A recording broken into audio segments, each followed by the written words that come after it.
Welcome to the Illini Nation pregame show. I'm Brett Barons along with Jeremy Warner from Illini Inquirer, live at Memorial Stadium here as Illinois takes on Rutgers today at 2:30. It's a game Illinois is favored in. I think the line's down to 19 now, but it was at 21 at one point. Illinois essentially 3 touchdown favorites. We haven't said that in a long time. And Jeremy, it's a game Illinois has to win at this point to really save the season and keep bowl eligibility alive. Illinois hasn't won 3 straight Big Ten games since 2007, so there could be a lot of firsts in this season. Bowl game being one of those, and to get to a bowl game, they're probably going to have to beat Rutgers. And we could talk about trap game. I don't think the Illinois football program, given where they've been the last couple of years, should have a trap game. And I do think this is where having Lovie Smith as your coach should pay off, because while Illini fans might be high, thinking really well about their team right now, he knows you can't get too high or too low with their team, and he's managed them really well through that. When everyone was giving up on the season, they beat Wisconsin. When everyone thought they couldn't follow it up at Purdue,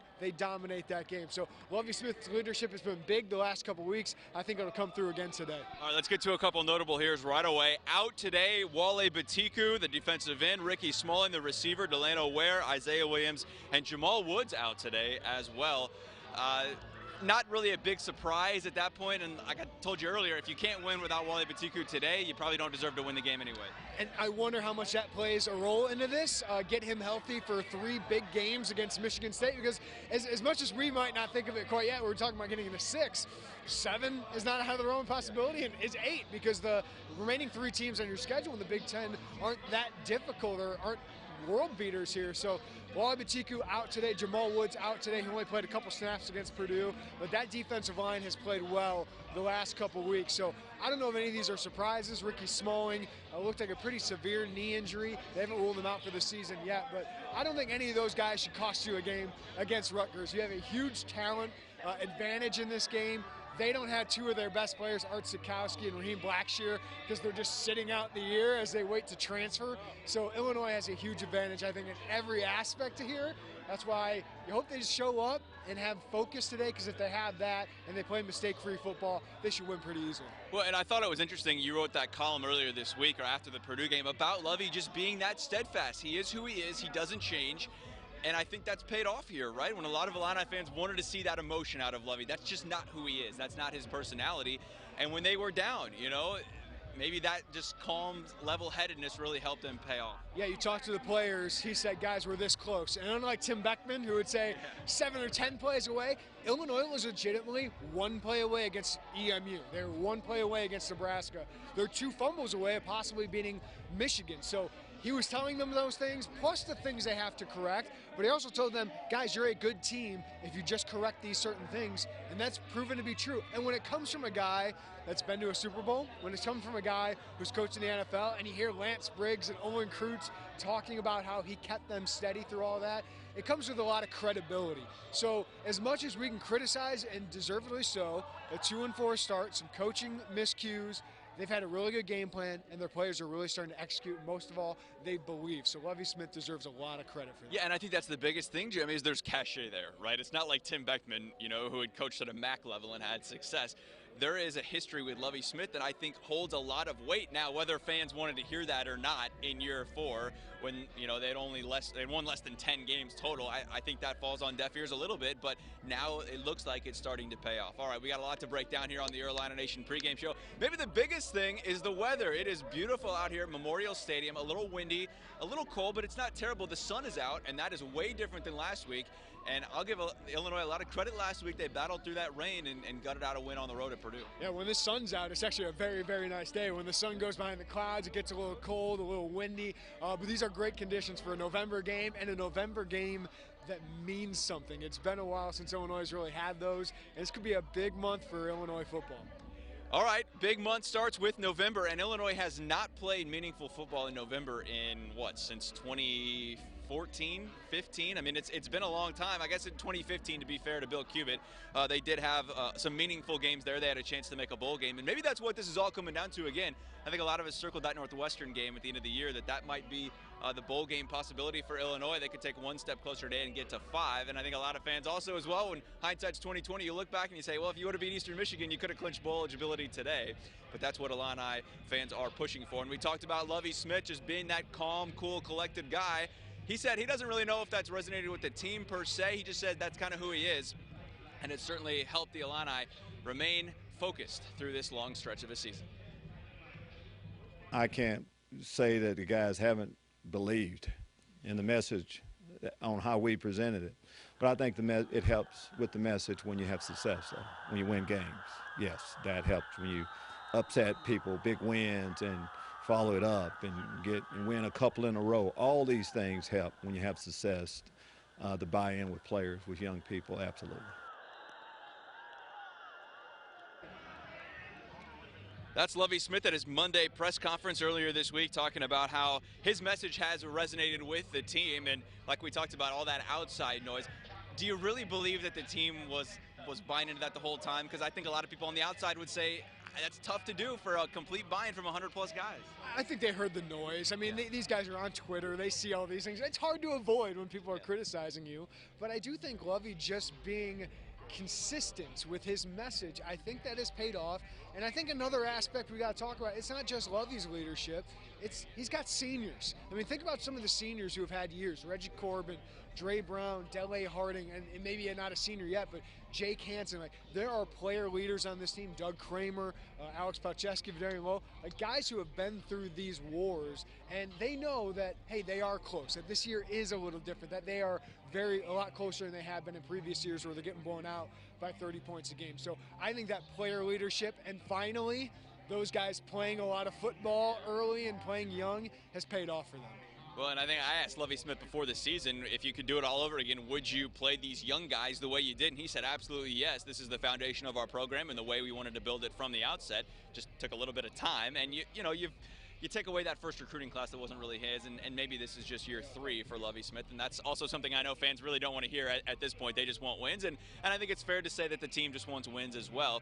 If we talk about the offense today, and one guy that you mentioned in Dre Brown, man, he has had a great season, and we've been saying it for a couple weeks now, but I think they can give him the ball more. I think we saw it in training camp, most of us. Like, Mike Epstein was playing well, Reggie Corbin was playing well. But you sit there and you see Dre, and you saw flashes of it in previous years, but he finally had a healthy offseason. No knee scopes, nothing like that. And he showed up to camp and was one of the top backs on the team, and it's proven to be true. And what he gives them is just something different than Reggie Corbin. It's not that Corbin isn't effective. We saw both of them be effective. But Reggie Corbin's actually better when his carries are a little lower. He's a little fresher. He's got a little more burst. And Dre just gives him something different. He's in between the tackles, hard runner, but he also has that burst where he can really scoot away from some people. So to have two backs like that, you thought, did you lose that when Mike Epstein went down? No, you had Dre Brown there the entire time. And as Lovie Smith has said, this is a running football team. The offensive line's a really good run-blocking offensive line. When you got two backs like that, you can be very dangerous. And I think that's what Rod Smith's going to rely on today, is against Rutgers, a team that's not very good, gives up 41 points a game, just dominate the line of scrimmage, take care of the ball. And I think that's a recipe for success. 4 knee surgeries for Dre Brown, I believe it was. I mean, incredible stuff of what he was able to do and able to come back from. And that's what I talked to him earlier this week on Tuesday at his media availability about just that fight and that passion and kind of how he embodies what a Fighting Illini football player should be, according to him. You really just truly never stop fighting. Even when things may not go your way, that's just life, and just keep working. Eventually, the good things will come. That's just been my focus every week, just get a little bit better. And now these games are starting to get more and more important. It's nice to play some meaningful games in November, and so yeah, just really excited about these last 4 games. Second and 2 for the Illini.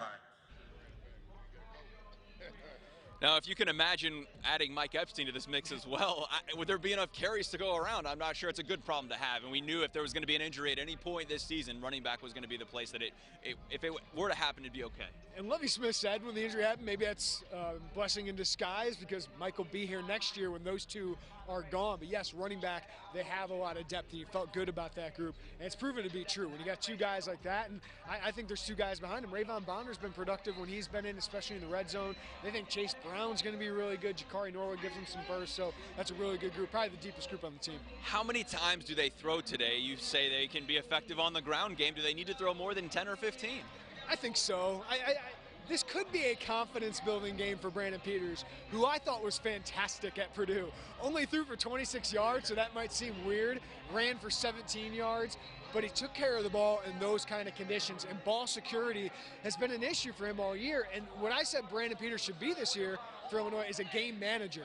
And that's a dirty word for quarterbacks, but it's an important one. When you're a good running team and your defense is finally playing well, just don't make big mistakes, and that's his job here. But I also think they're going to be able to stretch the field a little bit. Rutgers' passing defense is not good, as most things aren't for Rutgers, and you'd like to get some confidence because they're going to need Brandon Peters to have a good game, to make some big throws like he did against Wisconsin, to be able to beat a Michigan State, Iowa, or even maybe a Northwestern who's got a pretty good defense. So I still think Rod's going to throw the ball downfield, take a couple chances. But yes, you would like to ride those running backs and let them do their work, Brandon, and take care of the ball. And that'll be a good day for him. What was your over-under yesterday on the Warner Show for rushing yards? I mean, what'd you have, like 250, 275? It was like 230, 240, okay. something you like take the over? You know, I think they're going to pass the ball a little bit. I do think they're going to show a little balance, but I do think Rod will ride that run game a bit. But how many yards are they going to have to run for? Does the defense, with their takeaways, set them up for some short fields, or does the defense score yet again? Takeaways for the defense has been monstrous to where the offense doesn't have a lot of pressure on them. Is there any place on the Rutgers defense where you look at and say, okay, this might be a little troublesome, or is just Rutgers that bad, Jeremy? No, 41 yards they're giving up per game. Averaging, what, 2 points or 3 points per game? I mean, it's not good. They've scored 2.8 points per game during Big Ten teams. So Liberty did show, like they showed some things on the ground where their running game can get going a little bit, but it's Liberty. They can't throw the ball. Yeah. They threw for, I think, 60 yards combined their previous 2 Big Ten games. So Illinois just has a huge advantage in this game. That's why they're locked in, they're focused. They have a talent advantage. How many times do we say that in Big Ten play? They have it today. So if they're focused and play clean football, they should get away with an easy win here. Take away that 99-yard drive from Purdue last week at the end of the game, and that Illinois defense pitches a shutout, and that hasn't happened in a long time as well. I thought the defense last week played really, really well considering where they were earlier this year, giving up all those points to Eastern Michigan and Nebraska. We talked a lot about Lovey's scheme. First 6 weeks where they're giving up 40 points a game, basically. His scheme's been fantastic. His game plans have been fantastic, and the players have bought in. They're controlling their gaps. Jamal Milan in the middle of that defense, Tymir Oliver in the middle of that defense. The linebackers, Jake Hansen, Dele Harding, have done great. And guys like Io Shagbagno or Owen Carney are really stepping up with Batiku out.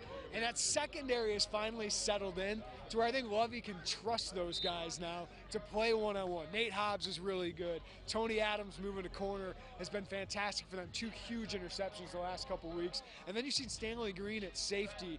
He's just a sure tackler back there. And Sidney Brown now, he missed the first couple weeks. If it looked a little rusty, he's back to doing what Sidney Brown, they expected him to do. He's got a lot of strength back there. He's really fast. He's a good tackler. So it feels like that's allowed their front 7 to play a little bit more aggressive and for Lovey to mix things up a little bit. Tim Beckman always said he didn't believe in hamstring injuries. I think Sidney Brown had a pretty serious hamstring injury, and now he's back, and he just looks like a different player last week. And I think that comes with confidence, too. You could tell out there he was flying around a little bit more. He just did not look healthy when he came back a couple weeks ago. And he's now played 15 starts, right? I mean, this is a kid that, you know, like the rest of this team, has played so much football that now they've seen everything. They know how to react. They've learned from their mistakes that have been put on film. So it's one of the most experienced teams in the Big Ten. They're starting to play like it. And I think that's a big thing, too, Jimmy, is now they're acting like they should with that experience. You talked about Io Shagbagno stepping up. He's a guy that was really unproven coming into this year. Owen Carney, another guy that we've seen flashes from, but really didn't produce at a consistent level. Now those guys are paying off. I mean, that investment to play them early, it seems to be paying off, and we've seen even some flashes from Isaiah Gay, who really hadn't done much either the last year and a half. This is the way Lovie Smith wanted to build this program, and it's starting to look like it's starting to show, finally, right? Like finally. All this work, all the reps, all the things are starting to finally pay off with on-field success. So this has been his vision all along. There's been reasons to doubt, but finally they're putting it together, and today is just another opportunity to show against the worst team in the Big Ten, one of the worst teams in the FBS, that Illinois football has changed. And can they show that? They're favored by 3 touchdowns. Can they come out and do what they're supposed to do? Because I think if they can, you're going to see even more fans here for that season finale against Northwestern, barring what happens. I mean, whether they're playing for a bowl game eligibility or not, I think that's continued buy-in for the program, and there's no one happier than Josh Whitman, that his plan is finally paying off here. But you talked about Jamal Milan, and one guy that has really proven that, man, he's a next-level player, or showing like he's going to get a chance to play at that next level. 4 tackles for loss last week. week, and I thought he pretty much dominated on that defensive line. That oftentimes those interior guys don't get a lot of stats. For him to be able to put that up, he says, was pretty meaningful for the senior. How those type of stats, I mean, it was amazing for me and my guys that's on the D-line with me and the linebackers, and I feel like they helped me out a lot, and back end with the sack. So I'm just happy I had the opportunity to make those plays. Jamal Malone's just a good football player. In order to play a team like that, you have to get good play in interior. So, Jeremy, what makes Jamal Milan so good at what he's able to do, and how do you think he's progressed, and what's led him to this breakout last week? Well, one, he's healthy. He's never been healthy in his career. First game he played, tore his knee up, and then kind of had just nagging injuries the entire time on that knee. This year he's been healthy. But Lovie Smith, ever since he got here, has talked about Jamal Milan being a next-level talent. And I was always like, yeah, he's a good Big Ten player. Can he be a next-level guy? This year he's proven it because, one, he's strong. I mean, he's a big, burly guy, but he moves like a tight end out there. I mean, he can move really well. He's really nimble. But he just dominated Purdue's interior, and you're right. I mean, D-tackles don't get a lot of stats usually, so maybe people just started to see Jamal Milan, but he's been disrupting things all year. He's usually kind of the guy who takes the brunt of an offensive line and allows Batiku to make a play or allows another linebacker to make a play, but he finally got his, and that's going to be a good tape for him for the NFL and next level. Yeah, if he can garner a double team, that's going to free someone up on the edge or a linebacker in the back to, come up and make a play. And, those guys certainly don't get a lot of credit a lot of times, but he said, hey, that was nice for him to have that breakthrough game, at least in the stats. He certainly had a good performances his whole career here. And I remember last year at training camp, he went down and missed several games at the beginning of the year, kind of set him back. And we've seen him limp off the field a couple of times. He went on to say on Tuesday when we talked to him at his media availability there that he's learning how to play with injuries and how to play necessarily hurt, that what is an injury and what's not. And I think that's important for him as well, to just have that mental mindset. And I think injuries is a story here. I mean, you're obviously missing some key players in Ricky Smalling, Oluwole, Batiku right now. Jamal Woods is one of those. But you're starting to get some set guys and set roles. And, for this team, I don't think we talked enough about how many injuries they had last year on that defense. And now, even with Woods and Batiku out, your defensive line's kind of getting settled. Again, your linebackers have been the same all year, and your secondary has finally really settled in. And so far, not jinxing them, your offensive line has stayed healthy for 20 games now. Yeah, and I think that's incredible because you look back at last year, and I was talking with, I don't remember who it was last week.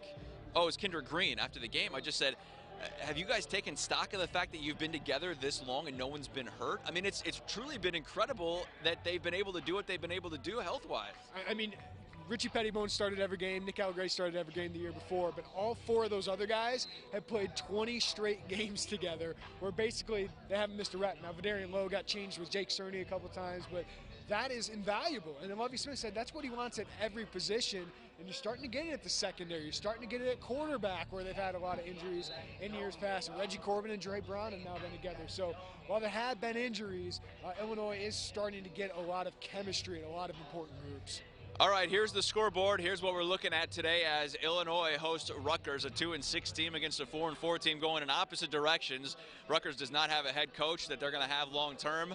Who will they hire? That's a big question. Illinois, for at least now, I think knows that Lovie Smith is going to continue to be the coach here. I think he's bought himself at least one more year. Obviously, his contract goes a lot longer than that. But we are counting down here on the Your Liner Nation pregame show. Illinois 19-point favorites at last check. What are a couple things you're looking forward to seeing them do, at least early, maybe set the tone today? We mentioned it, run the ball. I think there's a running football team against this offense, run the ball. And then on defense, stop the run, because that's what they do. Johnny Langan, their quarterback, is not a very good thrower. Is very reminiscent of Chase Crouch for Illini fans, but make them throw the ball. So your secondary is going to have to win one-on-one battles, but you should be able to trust that they do that.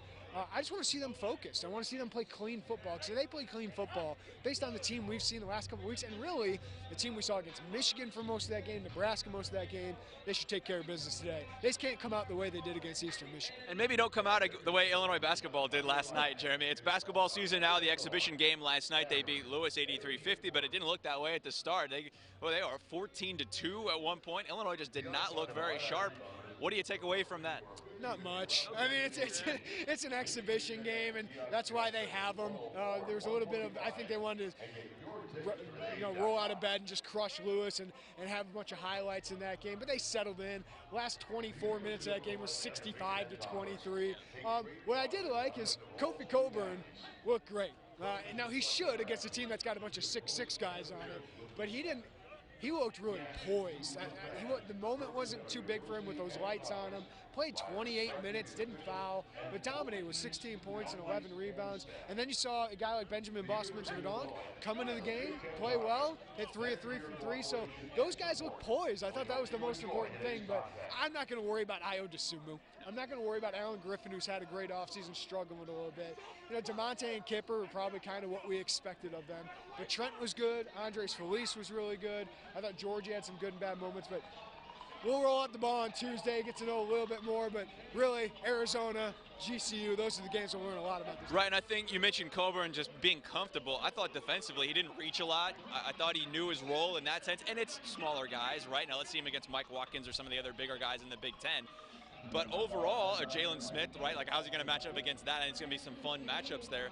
But he just looked poised. He didn't look jittery. He didn't look, the moment was too big for him. There's some big guys that play basketball because they're told to play basketball, and sometimes they don't look locked in. He looks locked in. He looks like he wants to be great. Brad Underwood has said that many times, and the players last night said he's gotten 3 times better since he's gotten there, which is scary. He just changes what they can do, both offensively and defensively. He only had 1 block, but he changed so many things around the rim for them that he just changes a lot of what they do. But their guard play, that's what they do. But now they can play inside out, which can really open some things up for those guys. Yeah, I thought that was cool, too, seeing Georgie toss a high-low down to Kofi, and we saw that the other way around, too. I thought that was really interesting on what they were trying to do, and if those guys were going to play together more or away from each other more. But yesterday, the big news recruiting-wise, Andre Curbelo, the 4-star, number 55, according to 24/7, commits to Illinois, and this is a big-time get for them. They're recruiting really, really well. Orlando Antigua's, maybe I was having a discussion with somebody, is he the best recruiter since Jimmy Collins? Yeah. Chin Coleman's done really well himself, getting guys like Ayo, Benjamin Bosmans-Verdonk, and Tevian Jones. But yeah, I mean, they're recruiting really well. These are the kind of players you want to build a program. And for me, if Ayo Dosunmu leaves and Andres Felice leaves, it means there might not be a big drop-off at that position because Trent Frazier will be back. You got guys, like Andre Curbelo coming in, maybe Adam Miller coming in.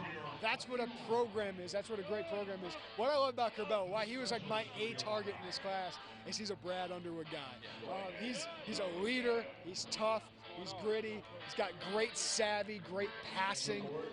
He's not the greatest shooter yet, maybe not the biggest guy, but he's kind of the 4-year guard, Cassius Winston-like, that he's just a winner. And that's what Brad Underwood wants in his program. Yeah, and can he get those guys? And we talked about that a lot in the past. Can he get guys that are dogs in a sense, that want to come in and work hard and are okay taking criticism, because Brad Underwood's certainly going to hand out a lot of that.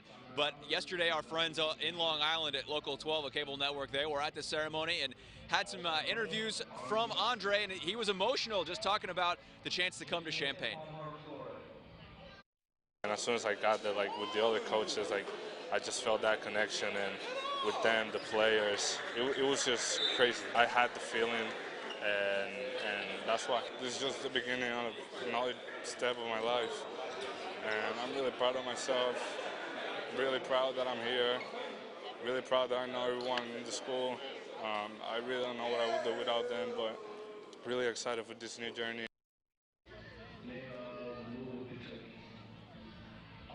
Andre says that visit really sealed the deal for him, Jeremy. He was here at the football game 2 weeks ago now. I think it was, canceled his visit to Oregon.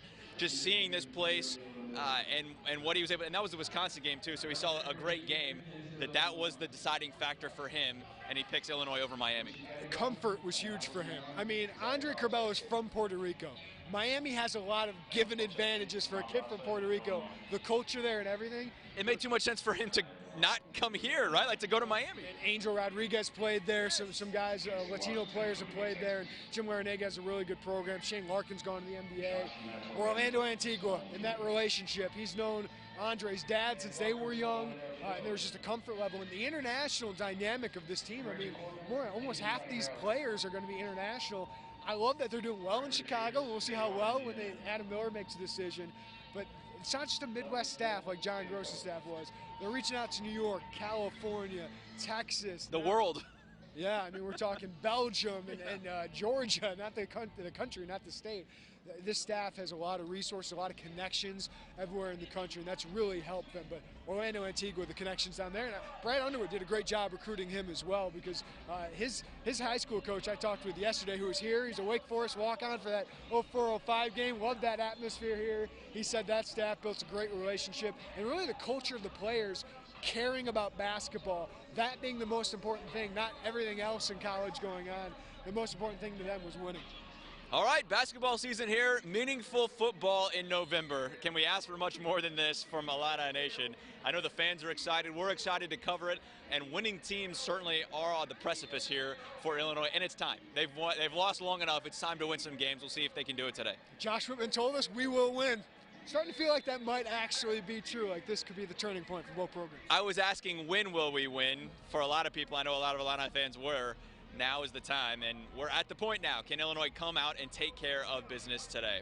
All right, for Jeremy Warner, I'm Brett Behrens. Thanks so much for watching the Your Illini Nation pregame show. We'll do it again next week from Michigan State. We'll also be live on Friday for a basketball pregame show from Arizona. And then Sunday as well, that's at the University of Arizona. Phoenix on Friday for Grand Canyon, and then Sunday at Arizona. Craig Schott is making that trip. I will be at Michigan State, plus we're carrying that Grand Canyon game on our sister station, WCIX, so make sure to tune in for that. Exciting times for Illini Nation. For Jeremy, I'm Brett. We'll see you after the game for all our coverage on Illini Inquirer, WCIA.com, and tonight at 10 on WCIA 3.